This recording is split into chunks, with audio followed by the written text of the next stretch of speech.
महाविद्यालयांमध्ये होणाऱ्या रॅगिंगमुळे अनेक विद्यार्थ्यांचे भविष्य उद्ध्वस्त झाल्याच्या घटना ऐकायला येतात।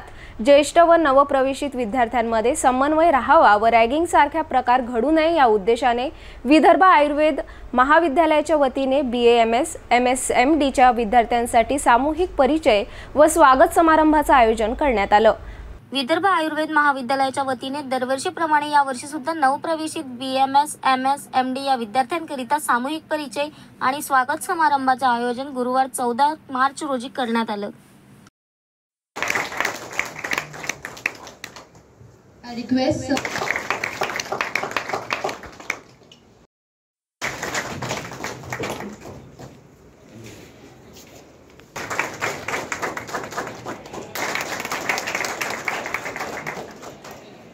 यावेळी वरिष्ठ पोलीस निरीक्षक Rahul Athawale, advocate Manish Sirsat, city news चॅनलचे प्रबंध संपादक डॉक्टर चंदू सोजतिया, न्यूज 18 लोकमतचे जिल्हा प्रतिनिधी प्राध्यापक संजय शेंडे, प्राची काळे प्रमुख अतिथी होते। आपण अनेकदा बघत असतो की महाविद्यालयांमध्ये रॅगिंग मोठ्या प्रमाणात होत असते। रॅगिंगचे दुष्परिणाम काय आहे, याचा समाजावर काय फरक पडतो, तसंच विद्यार्थ्यांच्या जीवनावर काय परिणाम होऊ शकतो, या दृष्टिकोनातून विद्यार्थ्यांना मार्गदर्शन व ज्येष्ठ विद्यार्थ्यांचा व नवीन विद्यार्थ्यांचा परिचय व्हावा या उद्देशाने कार्यक्रमाचे आयोजन करण्यात आले होते। तुमचे लेक्चरर येतात आणि लेक्चरर आल्याच्या नंतर जे तुमचा रिस्पेक्ट होतो, कोणतेही लेक्चर येतात आणि मुलं या ठिकाणी उभे राहतात, तो तुमचा सन्मान करतात। तुमच्यासाठी आम्ही सर्व टाळ्या वाजवतो, आमच्यासोबत तुम्ही सुद्धा टाळ्या वाजवा, कारण की हा थँक्यू व्हेरी मच। मित्रांनो, सर्वात महत्त्वाची गोष्ट म्हणजे तुमच्या बॅक साईडला क्रिकेट चालू आहे किंवा कोणते तरी गेम चालू आहे, तुमचं या ठिकाणी मूड आहे का? तुम्हाला ऐकायचं आहे का? जास्त वेळ घेणार नाही, कारण की आम्हाला सर्वांना टाइम दिलेला आहे, त्या टाइमनुसारच बोलायचं आहे। मित्रांनो, अँटी रॅगिंग ऍक्ट म्हणजे काय? 3 इडियट्स कोणी बघितला? ओके, 3 इडियट्स जर बघितला असेल तर त्याच्यामध्ये अँटी रॅगिंग काय असते त्याची संकल्पना आपल्याला चांगल्या प्रकारे येते। कारण की मी कोर्टामध्ये किंवा बाकीच्या कॉलेजमध्ये जेव्हा या गोष्टी सांगतो तेव्हा पिक्चरचे उदाहरण मॅक्झिमम देतो। सर, ते पिक्चरचे मॅक्झिमम उदाहरण यासाठी द्यायचे असतात की तुम्हाला प्रॅक्टिकली काही करायचं नसतो, तो पूर्ण पिक्चरची थीम तुमच्या डोक्यामध्ये येते आणि तेव्हा लक्षात येते की what is anti ragging act और व्हॉट इज अँटी रॅगिंग ऍक्टिव्हिटीज। तर हे जे ऍक्टिव्हिटीज आहे ते ऍक्टिव्हिटीज कशी असावी आणि ती इलिगली कशी व्हावी या संदर्भात कायदा काय म्हणतो?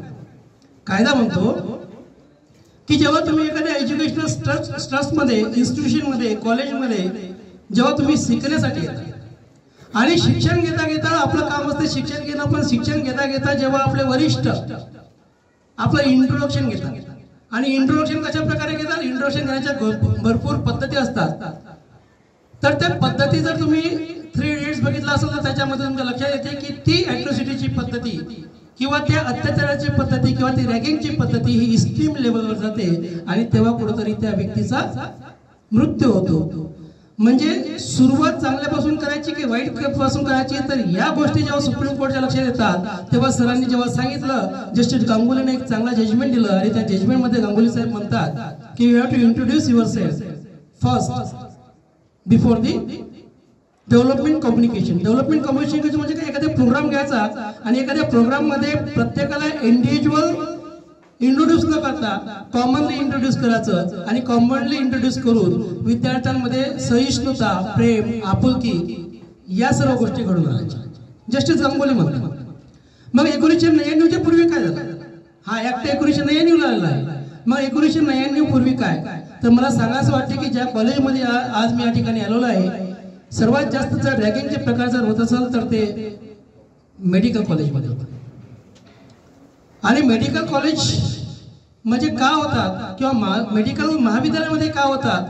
कारण की व्हेरियस टाइप्स ऑफ पीपल्स असतात। जसं सरांनी सांगितलं की बिहारचे काही लोक आलेले आहे, उत्तर प्रदेशचे लोक आहेत, दिल्लीचे काही आहे, जे की आउटसोर्सेस या ठिकाणी येतात, त्यांना या ठिकाणी काही माहीत नसते आणि कुठेतरी या ठिकाणी आलं की त्यांना फ्रीडम मिळते आणि फ्रीडम मिळालं की फ्रीडमच्या मागे काही रिस्ट्रिक्शन असतात, त्या रिस्ट्रिक्शन फॉलो केले जात नाही आणि त्यामुळं रॅगिंगचा प्रकार घडतो। महत्त्वाची गोष्ट आहे की जेव्हा आपण रॅगिंग संदर्भात बोलतो तेव्हा रॅगिंग म्हणजे काय? तर रॅगिंग म्हणजे, सर मला एक माझी स्वतःची गोष्ट सांगायची आहे की रॅगिंग म्हणजे काय?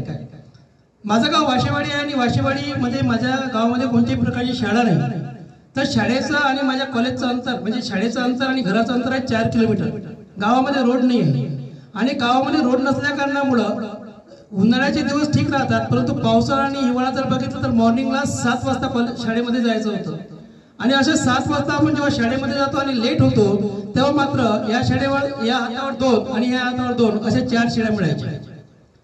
तर 4 शिड्या जेव्हा आम्हाला मिळायच्या तेव्हा मात्र काही वाटायचं नाही. आणि तो ठेका जो दिला होता ते आमच्या गुरुजनांनी काही जे मॉनिटर्स असतात किंवा सीआर असतात किंवा जीएस असतात त्यांना दिलेला होता. माहिती ना सीआर वगैरे, कॉलेज रिप्रेझेंटेटिव्ह, क्लास रिप्रेझेंटेटिव्ह, तर त्यांना दिलेलं आहे. तुमच्या क्लासमध्ये असं असेलच की कोणी जर इंचकपणा केला किंवा कोणी वाईट बोललो तर सरांनी सांगायला पाहिजे, बरोबर.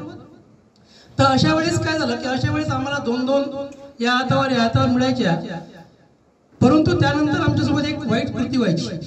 ते वाईट कृती म्हणजे काय की आम्हाला पांढरे त्यावेळेस सदरे म्हणायचो आम्ही शर्ट, तर त्या शर्टाला जे आम्हाला 2-2 याच्यावर मार होते ते आमच्या शर्टला हात पुसायचे. हात पुसल्याच्या नंतर आम्ही जेव्हा ती कंप्लेंट करायचो मुख्याध्यापक साहेबांना, तेव्हा मुख्याध्यापक साहेब म्हणायचे की आम्ही त्यांना सांगितलं आहे की 2-2 मारायचे. बघा 2 याचा डिफरन्स लक्षात घ्या.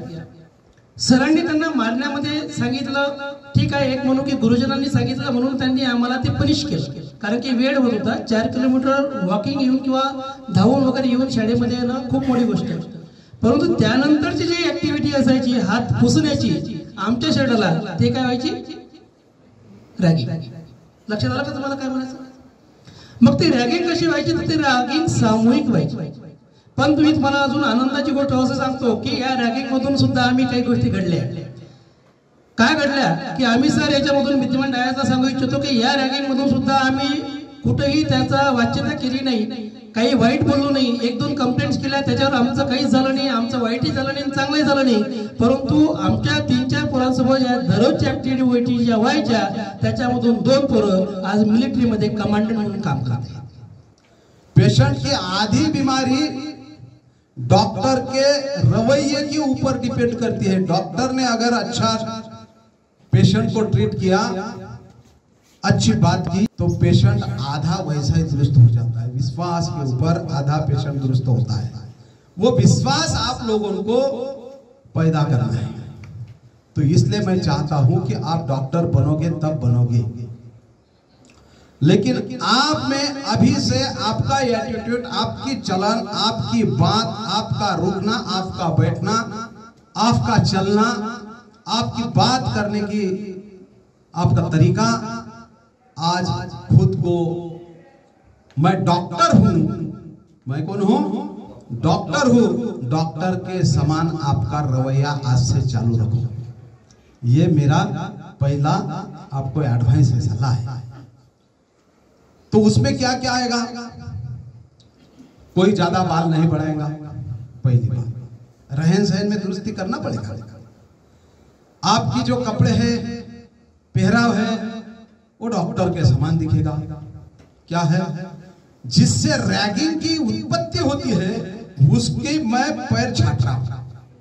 रैगिंग कहां से होती है, रैगिंग की पैदाइश कहां से होती है. मेरे रहन सहन के ऊपर किसी का दबाव नहीं है, ना मेरे बातों पे किसी का दबाव नहीं है. मैं सुसंस्कृत नहीं हूं. मैं यहां एडमिशन लेने के पहले कोई और गंदे बच्चों के साथ में रहता था. वो मेरे दिमाग में बैठी हुई बातें यहां पर मैं उसका इस्तेमाल कर रहा हूं. ये सब निकाल देना और सबसे पहले अपने दिमाग में डाल देना मैं डॉक्टर हूं. ये सोच बदलने के बाद अपने आप को बदलाव लाने के लिए काबिल हो जाओगे. अपने आप में बदलाव करने का काबिलियत जब आप लोग हासिल करोगे, वो दिन समझ जाना आपका, आप खुद के ही खुद गुरु बन गए. इंसान जब खुद का गुरु खुद बनता है तब वो केवल अपने बुद्धि को ही शरण जाता है, किसी के सामने झुकता नहीं है. जिस दिन आप खुद को शरण जाओगे कि भाई मेरे से ये गलती हो गई, ये दुरुस्त करना मेरा काम है, उस दिन आपको गुरु की जरूरत नहीं पड़ेगी. खुद आप अपना सही रास्ता ढूंढ पाओगे. सम्माननीय वाघमारे सर जी ने प्रास्ताविक में और डॉक्टर साहब ने रैगिंग की डेफिनेशन, क्या होती है रैगिंग, उसकी उत्पत्ति कैसी होती है, रैगिंग किस तरह की होती है, रैगिंग होती है शारीरिक रैगिंग। शारीरिक रैगिंग का क्या मतलब होता है मालूम है? कि एखादे विद्यार्थी ने दूसरे कोई विद्यार्थी को या फर्स्ट ईयर के नए आए हुए व्यक्ति को बीच में रुकावट लाना, उनके शरीर के साथ में खिलवाड़ करना। लड़का है, रैगिंग के प्रकार ऐसे ऐसे आप लोगों ने सुने होंगे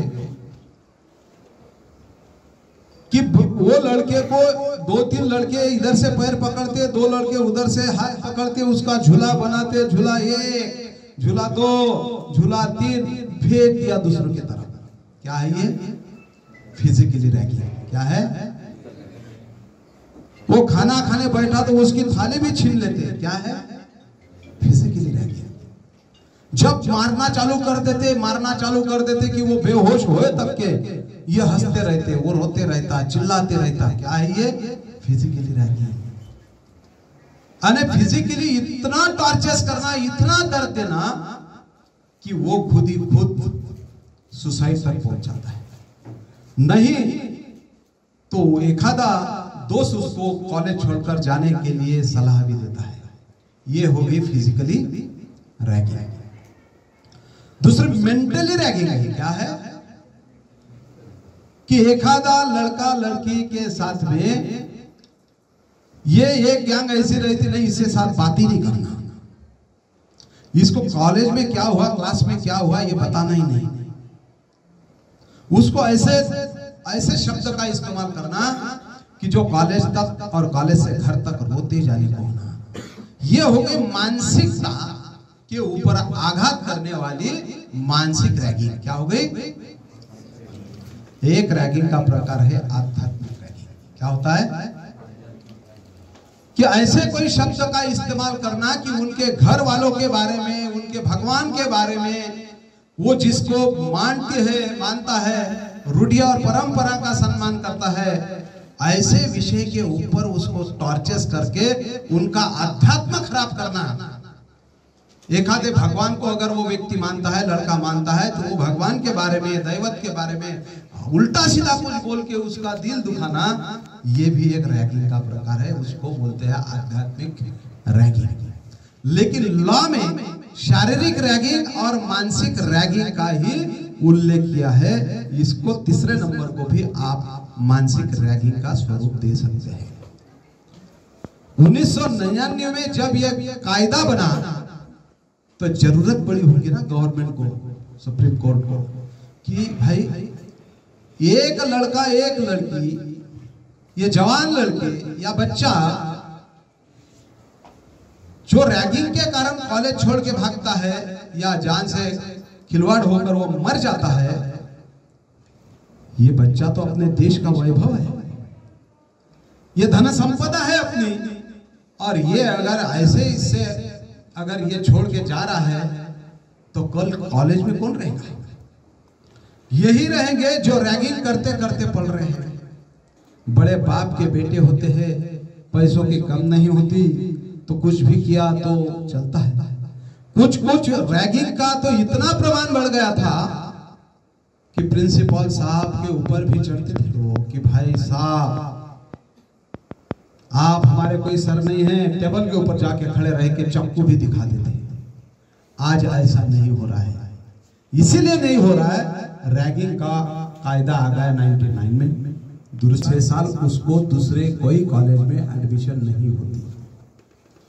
1 साल 2 साल अगर अपने एजुकेशन में अगर गैप जाती है तो तीसरे साल कॉलेज में दिल और दिमाग नहीं लगता, क्योंकि अपने साथ वाले बच्चे 2-3 साल आगे निकल जाते हैं। इसलिए वो आगे 6 साल के बाद में पढ़ाई करने का मूड ना होने के कारण वो गुंडागर्दी के तरफ मुड़ जाता है। लॉ वो भी विचार करता है कि ये देश का एक नौजवान गुंडा बदमाश ना बने। ये रैगिंग अभी अपने एरिया में नहीं हो रही, बहुत अच्छी बात है, लेकिन गवर्नमेंट ने जो तय किया, सुप्रीम कोर्ट ने जो तय किया कि भाई एक विद्यार्थियों का आप परिचय लेने बजाय एक साथ में गैदर करो, सीनियर विद्यार्थी और जूनियर विद्यार्थी साथ में बिठाओ, कमिटी कॉलेज के प्रिंसिपल सर, इनके सामने और हमारे जैसे बाहर के लोगों को बुला के उनको मार्गदर्शन भी दिया करो और आपस में तालमेल कि भाई हम जूनियर है, हमें तो कुछ पता नहीं है, आप सीनियर हो, आप हमें अच्छा डॉक्टर बनने का रास्ता बताइए। रॅगिंग न घेण्याची शपथ विद्यार्थ्यांना देण्यात आली। वर्ष BAMS चा विद्यार्थी असून जाणीवपूर्वक शपथ घेतो की विदर्भ आयुर्वेद महाविद्यालय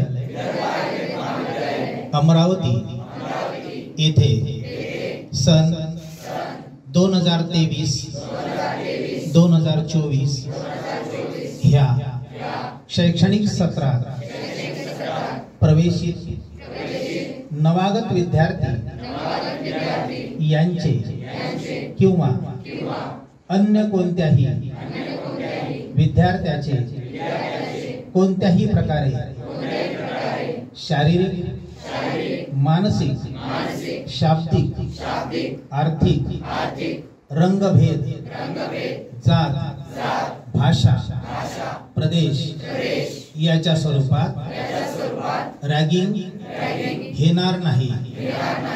प्रत्यक्ष अप्रत्यक्ष रॅगिंग मध्ये सहभाग घेणार नाही। रॅगिंग साठी कुणालाही प्रवृत्त करणार नाही किंवा रॅगिंग करण्यास मदत करणार नाही किंवा रॅगिंग करू देणार नाही। रॅगिंग संदर्भात कोणतीही तक्रार आल्यास व त्यामध्ये चौकशी अंती दोषी आढळल्यास भारतीय दंड संहिता अधिनियमानुसार होणाऱ्या कार्यवाहीची मला संपूर्ण जाणीव असून कार्यवाही झाल्यास माझे मोठ्या संख्येने महाविद्यालयातील विद्यार्थी, शिक्षक व शिक्षिका कार्यक्रमाला उपस्थित होत्या। मान्यवरांनी विद्यार्थ्यांना मार्गदर्शन केलं। ह्या अथॉरिटीजची रिस्पॉन्सिबिलिटी होती की कुठे पण जिथे चाइल्ड मॅरेज होत असेल तिथे जायचं आणि चाइल्ड मॅरेज बॅन करायचं। You have to stop that child marriage. मग एका जागी 1994 मध्ये एक हाय क्लास मॅरेज होत होतं, म्हणजे रेप्युटेड फॅमिलीजमध्ये चाइल्ड मॅरेज सुरू होतं। तिथे एक सोशल वर्कर पोहोचली, तिचं नाव होतं Bhanwari Devi, and she oppose that marriage. तिने म्हटलं की नाही आता चाइल्ड मॅरेज करायचं नाही आहे आणि she try to stop that marriage. आता where she went, it was a marriage of high community. सध्या अंबानीची वेडिंग पाहताय तुम्ही, तसंच एक हाय कम्युनिटीचं वेडिंग सुरू होतं। मग तिथे ही पोहोचल्यामुळे मग हिने चाइल्ड मॅरेज बॅन केलं, इन्फॉर्म केलं तिने कमिटीजला आणि सर्व ऑथॉरिटीज आले, पोलीस आली आणि ते मॅरेज बॅन झालं। Now that Gurjar कम्युनिटीचे J people होते म्हणजे कम्युनिटीचे, त्यांना खूप राग आला की एक लो क्लासची बाई आली आणि आपल्या घरचं एवढं मोठं लग्न थांबवलं। They tried to seek revenge on her. And in taking that revenge, she was being gang raped by all those members. Repeatedly, she was being gang raped. मग आता she went to police, she went to other authorities, but हे Gurjar community जी आहे तिथली इतकी prestigious community होती की तिचं कोणी ऐकायला रेडी नव्हतं, तिची केस कोणी घ्यायलाच रेडी नव्हतं. Then one NGO came forward, Sakshi नावाचं एक NGO होतं आणि ते पुढे आलं तिच्या हेल्पसाठी आणि त्या NGOनी मग ती केस घेतली आणि मग NGOने हेल्प केली तिला केस प्रेझेंट करण्यासाठी. बट अगेन जी तिथली ज्युडिशियल सिस्टम होती त्या स्टेटची, त्यांनी तिला काहीच हेल्प केलेली. But one thing came out that ही जी केस होती it went to Supreme Court. 1994चा हा इन्सिडन्स आहे आणि 1997 मध्ये ही केस गेली सुप्रीम कोर्टमध्ये आणि सुप्रीम कोर्टने हा जी केस होती Vishakha versus state of Rajasthan त्याच्यामध्ये डिसिजन दिलं आणि guidelines promoted. So what are these guidelines? These guidelines are relating to the protection of women from sexual harassment at the workplace. When a woman is coming out of her house and she is working somewhere, she is studying somewhere, it is necessary that there should be an environment which is safe, where it is not apparently safe, but actually she is safe over there. There is no prejudice. And at this म्हणजे इथे supreme कोर्टने Vishakha guidelines प्रमाणे तर आपण ह्याच्या आधी एक important committee, आता ही anti ragging कमिटीमध्ये काय आहे, मेल्स अँड फिमेल्स दोघांना प्रोटेक्शन जाते. जो विक्टिम आहे, he can be boy or girl. But ही जर पॉश ऍक्ट खाली जी कमिटी आहे, it is specially for the women. Aggrieved person जो इथे आहे किंवा जो कंप्लेंट करू शकतो, it is a women. It is for the protection of women. आणि अँटी रॅगिंग कमिटीमध्ये सर्वात पहिलं डिरेक्शन आलं की एनी ऑर्गनायझेशन जिथे 10 किंवा 10पेक्षा जास्त फिमेल्स काम करत आहे, they are working at that place, it is necessary to have an internal complaint committee, that is ICC. आधी ह्या कमिटीचं नाव होतं सेक्शुअल हॅरॅसमेंट कमिटी, पण नंतर तिचं नाव आलं ICC, that is internal complaint committee. What is this internal complaint committee? तर आज आपण इथे हेच डिस्कस करायला आलो. Each and every student of the college should be aware that त्यांच्या कॉलेजमध्ये as there are more than 10 females over here, teachers म्हणा किंवा स्टुडंट्स म्हणा. So it is necessary to compose an internal complaint committee. तर it is the responsibility of the educational institution, or if it is a workplace, it is responsibility of the employer to constitute a internal complaint committee.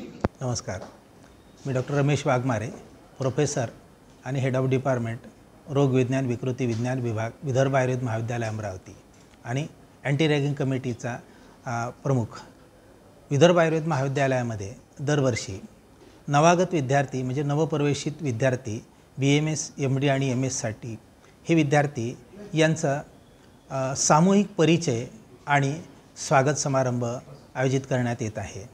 या पाठीमागचा हेतू असा आहे की नवीन विद्यार्थ्यांची रॅगिंगच्या संदर्भात विविध मार्गाने विद्यार्थी रॅगिंग घेऊ शकतात, या दृष्टिकोनातून हा उद्देश असा आहे की या वेलकम मीटिंगमध्ये विद्यार्थ्यांना रॅगिंगची व्याख्या काय आहे, रॅगिंगचे दुष्परिणाम काय आहे आणि रॅगिंगमुळे समाजावर काय मोठा परिणाम होऊ शकतो आणि कित्येक विद्यार्थ्यांचं भवितव्य उद्ध्वस्त होऊ शकते, या दृष्टिकोनातून त्यांना माहिती देणे, नवीन आणि सिनियर विद्यार्थी यांचा सामूहिक परिचय झाल्यामुळं त्यांच्यामध्ये असणारा दुरी हे नष्ट होते, असा या दृष्टिकोनातून मान्य सुप्रीम कोर्टाच्या आदेशानुसार ही कार्यक्रम दरवर्षी आम्ही नवागत विद्यार्थ्यांसाठी महाविद्यालयात आयोजित करतो. या निमित्तानं या कार्यक्रमामध्ये विविध क्षेत्रातले मान्यवर व्यक्ती यांना आम्ही पाचारण करतो. कायदा सुव्यवस्था, विधी विभाग आणि इतरही प्रशासकीय विभागातले लोक, तद्वतच मीडियामधलेही प्रतिनिधी आमच्या या समितीमध्ये कार्यरत आहेत. तर मला असं वाटते या निमित्तानं या पद्धतीनं विद्यार्थ्यांमधली जी दुरी आहे, मतभेद आहे, ते नष्ट होऊन रॅगिंग महाविद्यालयातील नष्ट होईल अशी मला आशा आहे. धन्यवाद. यावेळी मार्गदर्शन करताना सिटी न्यूजचे प्रबंध संपादक डॉक्टर चंदू सोजतिया म्हणाले की रॅगिंग होऊच नये, परंतु विद्यार्थ्यांनी विचलित न होता कणखर बनावं असं सांगून त्यांचं मनोबल वाढवलं. आदरणीय मंच पर उपस्थित वाघमारे सर, कड़ू मैडम, हमारे मित्र Rahul Athawale sir, Sirsat sir, Waghmare sir, उपस्थित यहाँ पर सभी विद्यार्थीगण, टीचर्सगण, रैगिंग क्या होती है यह मैंने अभी महसूस किया. थोड़ी देर में 3 से 4 बार मैंने महसूस कर लिया कि मेरी रैगिंग हुई. यहाँ सबका यहाँ बुलाते समय परिचय दिया गया कि उसने क्या किया, क्या हासिल किया. मेरा नहीं दिया, एंड मेरी पहली रैगिंग. आठवले सर ने भाषण दिया, बोले मैं जाता हूँ. मैंने आपने का हमने सुन लिया, आप हमारा नहीं सुनोगे क्या? फिर मेरी रैगिंग. मुझे इंग्लिश में कभी भी 10 मार्क से ज्यादा नहीं मिले. मैडम का 15 मिनट तक मैंने लेक्चर सुना, मेरी फिर रैगिंग. आठवले सर ने मेरा परिचय दिया कि गली का आवारा बच्चा वो मैं ही हूं. मैं कभी भी मैट्रिक में तक कभी पास नहीं हुआ, कभी नहीं. मुझे ध्यान नहीं आता कि एक बार मैं कभी पास हुआ होगा. और बहुत इच्छा थी मेरी रैगिंग शब्द सुनकर कि जाके रैगिंग करना है या करवाना है. लेकिन जिस स्कूल में गया, जहां गया, वह रैगिंग ही नहीं होती. मैं कॉमर्स से पढ़ा, मैं आर्ट्स से पढ़ा, लेकिन कहीं रैगिंग नहीं हुई. रैगिंग शायद मुझे लगता है कि जहाँ हॉस्टलर्स है, बाहर गांव से जो लोग आते हैं, शायद उनमें ज्यादा होती है. क्योंकि बाकी सारे कॉलेज में लोकल रहते हैं. हमारे पास में हमारे बहुत सारे दोस्त लोग रहते थे, गुंडे बदमाश रहते थे. कोई रैगिंग करता तो उसको जाके पीट देते थे. तो हमको कहीं रैगिंग का अनुभव ही नहीं हुआ, इसलिए जाके पैर न फटी विवाही वो क्या जाने पीर भलाई। इसलिए रैगिंग का दर्द क्या है आपने कानून के रूप में देखा, आपने प्रशासन के रूप में देखा। मैं कोई आपके साथ में टेक्निकल बातें, कानूनी बातें मैं बिल्कुल नहीं, क्योंकि मुझे उसमें नई जानकारी नहीं है, मैं बोलूंगा भी नहीं। आपने वो सारी बातें सुन ली है। लेकिन जहां तक रैगिंग, सबने उसके बुरे परिणाम बताए, शायद अच्छा भी हो गया। उसमें 3 इडियट्स आपने बताई है, उसमें सारे अच्छे परिणाम है। रैगिंग एक, जो आप यहाँ बैठे हैं, रैगिंग एक दूसरे से परिचित होना, एक दूसरे से घुलना मिलना, उसके लिए कोई माध्यम हुआ करता था तब जब ऐसे कार्यक्रम नहीं हुआ करते थे। सबकी रोजाना रैगिंग हो रही है। आठवले सर की रोज रैगिंग होती है। आठवले सर अपने नीचे वालों की कितनों की रैगिंग है। रैगिंग का वरिष्ठों द्वारा अपने माता पर अत्याचार करना या उसे दबाना। सर इससे अलग कुछ हो सकता है? सीनियर लोग जूनियर स्टूडेंट्स को अपने ढंग से काम करवाते थे, तकलीफ देते थे। कुछ लोग हैरेसमेंट होके सुसाइड तक पहुंचे हुए, इसलिए रैगिंग बंद हुई। और एक चीज बंद हुई कॉलेज में, कॉलेज इलेक्शन। कितने लोगों को याद है कि कभी कॉलेज इलेक्शन देखे होंगे?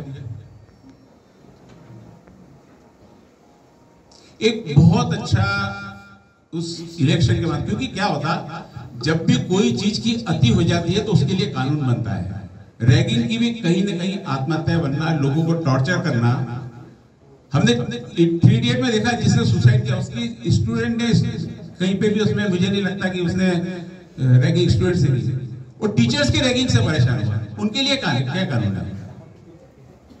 बड़े ऑफिसर छोटे ऑफिसर को दबा दबा। रैगिंग आपकी जिंदगी में हमेशा चलती रहती है। इससे कैसा बचाया जाए? क्योंकि आपको हर चीज, हर प्रॉब्लम फेस करते आना चाहिए। अब आज की पीढ़ी क्या होती है, एक छोटा सा उदाहरण आपको दूंगा मैं। एक स्टूडेंट था, शुरुआत से यानी KG2 से KG1 से, जहां से हर जगह वो टॉपर होते गए, हर जगह टॉपर होते गया। 4वीं में टॉपर हुआ, बाद में CBSE में टॉपर हुआ, 12th में टॉपर हुआ, इंजीनियरिंग में टॉपर हुआ, अमेरिका में टॉप जगह जाके उसकी नौकरी लग गई। 2 साल 3 साल मस्त चला काम, खूब वहां पे मकान ले लिया, गाड़ी ले ली, सब ले ली। और कुछ दिन बाद माँ बाप के पास खबर आती है कि उसने सुसाइड कर लिया। हर जगह सक्सेस, हर जगह। कहीं उसने असफलता का मुंह नहीं देखा और अमेरिका में जाके जॉब किया और 4 साल बाद उसने सुसाइड कर लिया। जस्ट कोरोना काल की सच्ची घटना है। कोरोना काल में जॉब चले गए, लोगों के सामने पेमेंट्स की आगे पैसा देना है, भारत में जाके क्या मुंह दिखाना है? आगे कोई भविष्य नहीं दिख रहा था। जिसको आगे भविष्य नहीं दिखता है वो सीधा पहला अटेम्प्ट करता है सुसाइड से। क्यों हुआ ऐसा? आज के हम बच्चे देखते हैं, हर चीज माँ बाप जो हमको नहीं मिला वो हमारे बच्चों को देना है। मैं ठीक है आपके विषय से अलग होगा, लेकिन रैगिंग आपकी जिंदगी में हर जगह होगी, आपको फेस करना है। आप अभी जब कंपटीशन में जाओगे, मार्क्स के लिए आपको प्रेशर आएगा, वो आगे पढ़ाई के लिए जाओगे, आप प्रैक्टिस में जाओगे, वहां आपको प्रेशर आएगा। सीनियर साहब के वहां प्रैक्टिस करेंगे, जो प्रस्तावित लोग वो आपको बसने नहीं देंगे। रैगिंग आपकी सब जगह है। रैगिंग से आप कहीं नहीं बच सकते। स्टूडेंट्स के लिए ठीक है, कानून बन गया कि भाई उसके स्टूडेंट्स के दायरे में नहीं होना चाहिए। उसके लिए आपको क्या करना है? माँ बाप को क्या करना, पेरेंट्स को क्या करना? हम क्या करते हैं, हमारे बच्चों को हर चीज सुविधा उपलब्ध करा देते, हर चीज सुविधा उपलब्ध कर देते। कहीं पर भी उसको, उस बच्चे को कहीं पर भी कि मेरे जीवन में अभाव हो सकता है, मैं फेल्यूर हो सकता हूं, इसका अनुभव उसको नहीं था। एक बार असफलता का मुंह देखा, वो सहन नहीं कर पाया। वो ताकत आप लोगों में चाहिए, वो इमोशन से आपके इसमें चाहिए, वो बात आपने चाहिए कि किसी भी प्रकार की समस्या आए तो उसका हम सामना कर सके। रैगिंग एक साधन है उसके पीछे। आपको रैगिंग में पूरे यदि रिकॉर्ड में देखे जाए 100-150 लोगों की ज्यादा आत्महत्या की होगी। इससे ज्यादा भी रिकॉर्ड है सर, इससे ज्यादा रिकॉर्ड 100 से 150 करोड़ों स्टूडेंट है। परसेंट में डाले 0.00 के आगे कितना लगाओगे? 1% आएगा। लेकिन आप में जो मजबूती चाहिए, जो आपको डर निकालना आपके मन से, वो आपके लिए जरूरी है। उसके लिए मैंने बताया कि मैं मैट्रिक तक कभी पास नहीं हुआ। ये सही है, मेरे पास 6 बार फेल की मेरी मार्कशीट है कि 6 बार मैं मैट्रिक में फेल हुआ, 7वीं बार पास हुआ।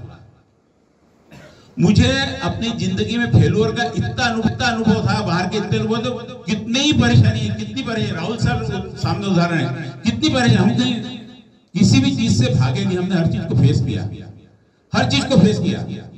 गली में सही में आवार हुआ था, लोग घर में नहीं घुसने देते थे।